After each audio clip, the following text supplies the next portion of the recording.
Hernaðurinn gegn landinu. Af öfugmæla náttúru sem Íslendingum lagin, kappkosta sumir okkar nú að boða þá kenningu innanlands og utan, einkum og sér í lagi þó í ferðaauglýsingum og öðrum fróðleik handa útlendingum, að Ísland sé svo landa að þar gefi á að líta óspillta náttúru.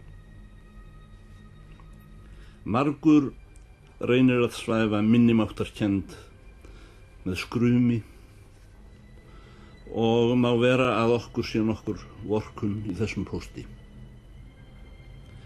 Hið sanna í málinu vita þó allir sem vita vilja að Ísland er eina landið í Evrópu sem er gerspillt af mannavöldum.